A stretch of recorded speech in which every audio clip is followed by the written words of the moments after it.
ટીકામાં એ કોને જાણે છે અને કેમ જાણે છે અને કેવી રીતે જાણે છે સાધક, સવિકલ્પ દશાની વાત છે, નિર્વિકલ્પ ધ્યાનની વાત નથી. માત્ર જાણે, કરે નહીં, માત્ર જાણે. એટલે કર્તા બુદ્ધિનો નિષેધ કરવા માટે જાણે એમ પણ વ્યવહારે વચ્ચે કહેવામાં આવે છે. બીજો ઉપાય નથી સમજાવવા માટે. પણ અહીંયા કે છે કે એને જાણે, કે એને કર્મનો કર્મને કરે નહીં, એના પરિણામને જાણે. એના પરિણામને જાણે અહીંયા પૂર્ણ નથી. એ કહેશે એમના ટીકાકાર, તે જ આત્મા જ્ઞાની છે. હવે કે છે આત્મા પૂતગલ પરિણામને ને આત્માને ઘટ અને કુંભારની જેમ વ્યાપી વ્યાપક ભાવના અભાવને લીધે કર્તા કર્મપણાની અસ્થિતિ હોવાથી કર્તા કર્મ બેદરી વચ્ચે ન હોય.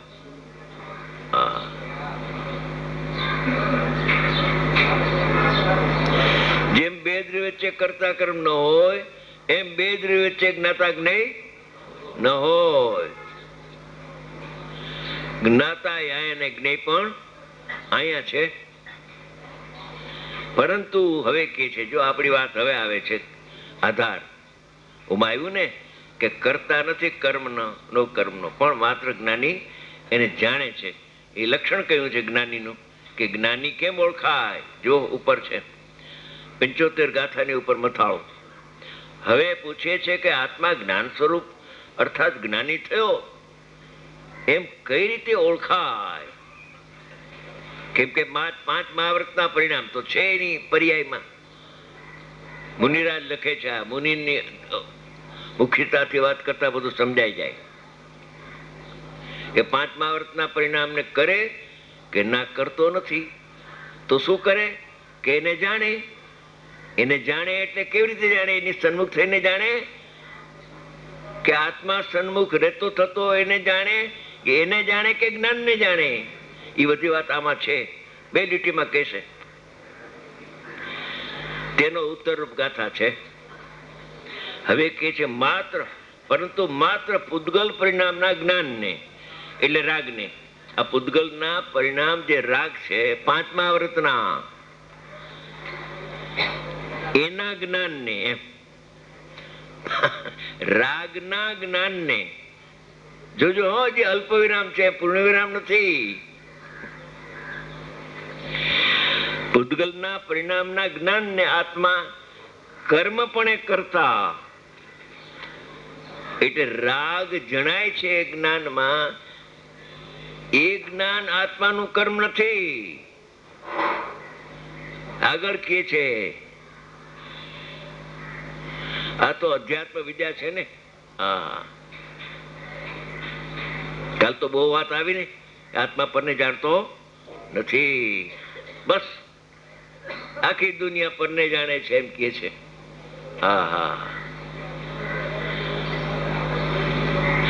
પૂતગલના પરિણામના જ્ઞાનને, પૂતગલના પરિણામ જે રાગાદિ છે એના જ્ઞાનને નિમિત્ત છે નહીં. અહીંયાથી શરૂઆત કરી, પછી ઉપાદાનમાં લઈ જાય છે હમણાં થોડીક વારમાં.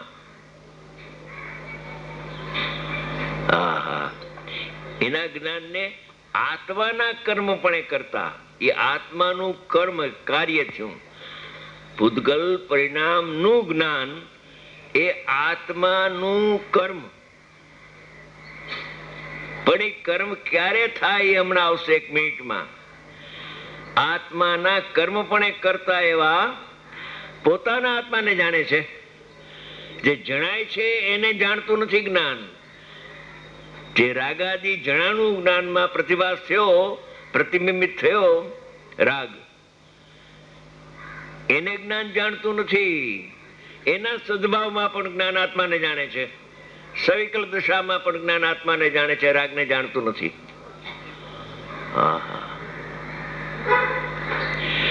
કર્મપણે કરતા એવા પોતાના આત્માને જાણે છે. 5 મહાવ્રતને જાણતા નથી સાધક.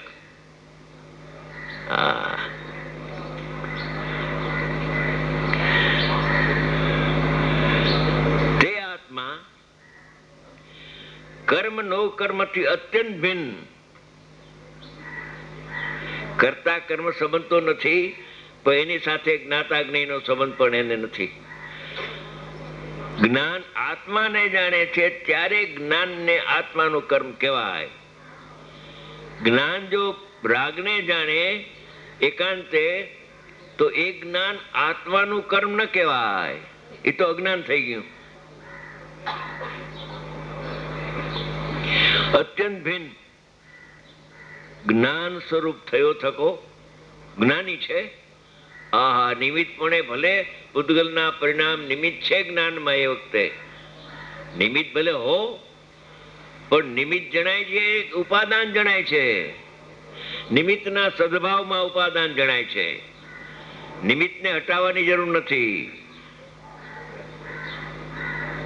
કે નિમિત્ત હટી જાય ત્યારે જ્ઞાન આત્માને જાણે, કે નહીં, એના સદભાવમાં જ્ઞાન આત્માને જાણે છે. સાંભળ,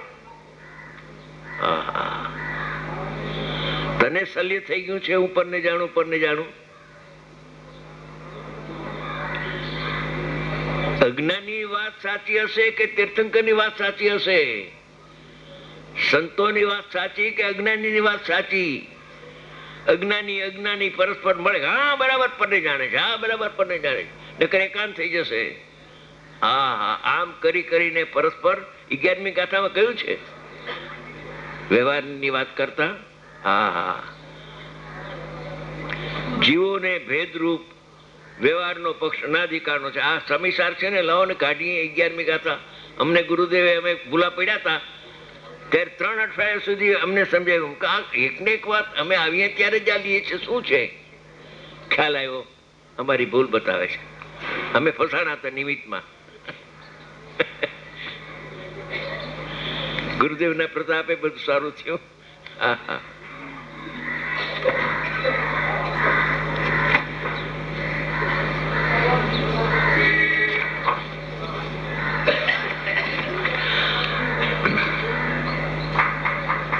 હજી એક વાત કરવી બાકી છે. જયસનાચાર્ય કહ્યું છે, પહેલાના કાળમાં જૈન દર્શનની સાથે અન્ય મતના વાદ વિવાદ બહુ થતા હતા. આપણે કહ્યું કે વ્યવહાર અભૂતાર છે, તો એ લોકોએ શું આપણા સામે કહ્યું કે કેવડી ભગવાન લોકાલોકને જાણે છે, એ શું આપણે કહ્યું વ્યવહારે જાણે છે. આપણે એમ કહ્યું વ્યવહારે જાણે છે, તો કે પણ જાણે તો છે કે નહીં? ત્યારે કહ્યું આચાર્ય ભગવાને કે તન્મય થઈને જાણતો નથી, માત્ર જાણે છે તે વ્યવહાર છે. હા હા હા, એવો પાઠ છે. મારી સામે આવી દલીલો ઘણી આવે કે તન્મય ન થાય પણ જાણે તો છે, તમે જાણવાનો કેમ નિષેધ કરો છો? હા, આવે નહીં તો. હવે તો હું બહાર જાતો નથી, આ તો હોળે અહીંયા આવી પડ્યો, બાકી જાતો નથી ક્યાંય બહાર. પેલા તો બહાર જવાનું બહુ થતું હતું. કે છે એ 5 પ્રકાર હોય છે અર્થ કરવાના. આ મતાર્થીની દવા હતી, એ આત્માર્થી પી ગયો. મતાર્થીનું ખંડન કરવા, પેલા ખંડન મંડન બહુ ચાલતું હતું. હા, કે વાત સાચી છે, અમે તો કહીએ છીએ કે લોકોને જાણે છે પણ તન્મય થતા નથી. તો જાણે તો છે કે નહીં? ઓલે દવા પી લીધી, જો આમાં લખ્યું છે, મને બતાવે, અમને ખબર છે, બધું વાંચ્યું છે, નથી વાંચ્યું એમ નહીં. હા હા, અને યુદ્ધમાં ચડે ને, 2 પાર્ટી યુદ્ધમાં ચડતી હોય ત્યારે પૂરા હથિયાર લઈને ચડે. હો, હથિયાર હાથમાં. આ જીનાગમનો આધાર અમારો હથિયાર છે. સંતોએ કહ્યું છે, ભાઈ અમે કહેતા નથી.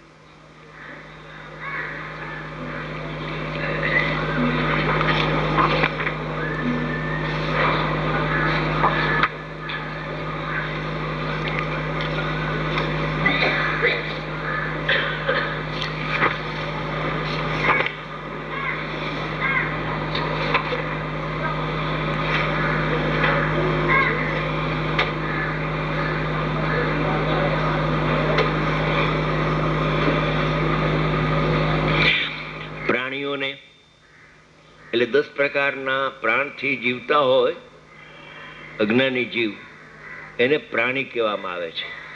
પ્રાણીઓને ભેદરૂપ વ્યવહારનો પક્ષ તો અનાદિકાળથી છે. જો ભેદરૂપ પક્ષ કયો, એ પરની વાત ન કરીએ ને, અભેદમાં ભેદ કરે છે ત્યારે રાગ ઉભો થાય છે. ભેદરૂપ વ્યવહારનો પક્ષ તો અનાદિકાળથી છે, અને એનો ઉપદેશ પણ બહુધા સર્વ પ્રાણીઓ પરસ્પર કરે છે. આ લખ્યું તો 200 વર્ષ પહેલા, પણ અત્યારે એ ચાલે છે. વ્યવહારનો ઉપદેશ ઠામ ઠામ ઠેક ઠેકાણે. હા હા હા હા.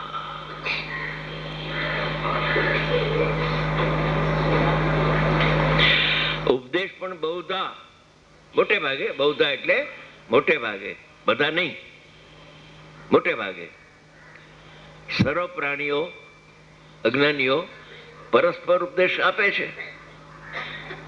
વળી જીનવાણીમાં વ્યવહારનો ઉપદેશ શુદ્ધનીનો હસ્તાલમ જાણી બહુ કર્યો છે. જ્ઞાન તે આત્મા, દર્શન તે આત્મા, ભેદરૂપ વ્યવહાર છે. આ કાલ બતાવ્યું હતું 5મા કળશમાં છે કે બહુ બુદ્ધિવાન હોય, ગણધર જેવા, તો પણ બીજાને સમજાવવા માટે એટલો તો ભેદ કરીને સમજાવે કે જ્ઞાન તે આત્મા, દર્શન તે આત્મા, ચારિત્ર તે આત્મા. બહુ કર્યો છે, પણ એનું ફળ સંસાર છે. જીનવાણીમાં નિશ્ચયનો અસ્તાલમ જાણી વ્યવહારનો ઉપદેશ બહુ કર્યો છે, પણ એનું ફળ શું? સંસાર એટલે મિથ્યાત. સંસાર એટલે મિથ્યાત, અને સંસાર એકાર્થ છે.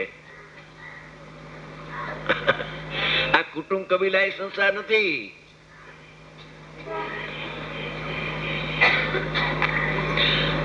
શુદ્ધનીનો પક્ષ તો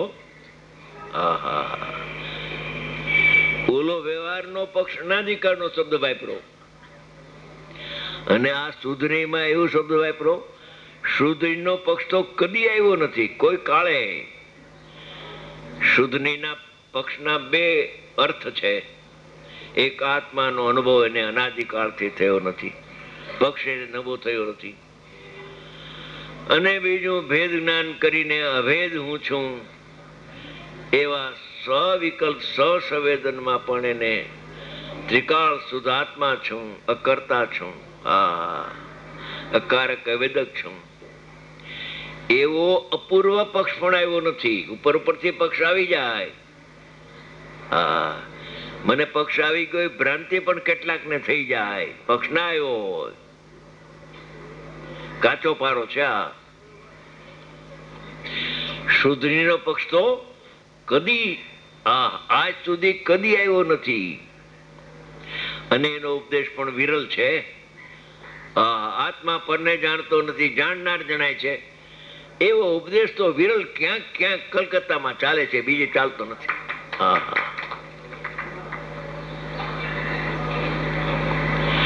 એનો ઉપદેશ પણ વિરલ છે, ક્યાંક ક્યાંક છે, નથી એમ નહીં, રાખ્યું ખરું. કલકત્તાનું નામ લખ્યું છે આમાં, ક્યાંક ક્યાંક એટલે કલકત્તામાં ત્યારે ચાલે છે.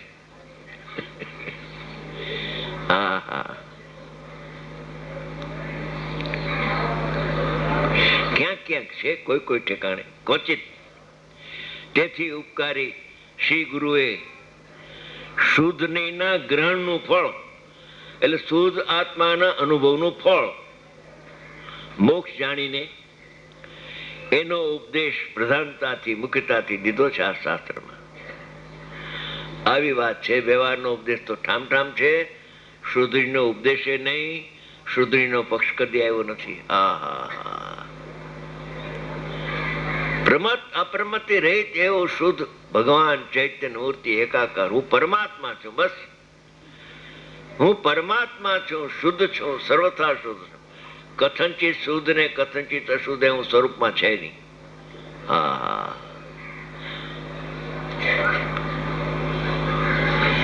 એ વાત હવે કરે છે અહીંયા.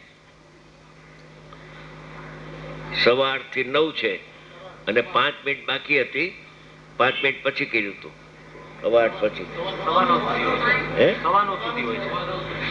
સવારનો ક્યાં છે? સવારથી 9 છે, પોણો કલાક.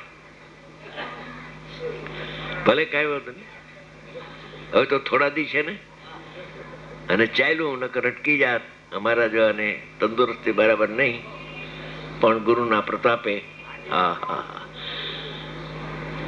કોઈ જીનવાણીની યથાર્થ પ્રભાવના થવાનો કાળ આવી ગયો છે.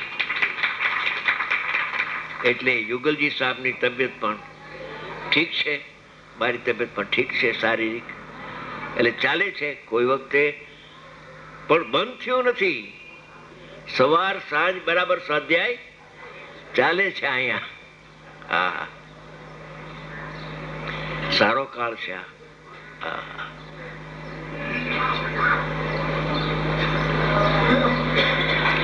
હવે કે છે આવો તાત્વિક સંબંધ જીવન તો હતી, ચેતિતા પૂતગલ ના હોય તો પૂતગલ હોય, એમ હોતા ચેતિતા સૌંદર્યનો ઉચ્છેદ થાય, પરંતુ દ્રવ્યનો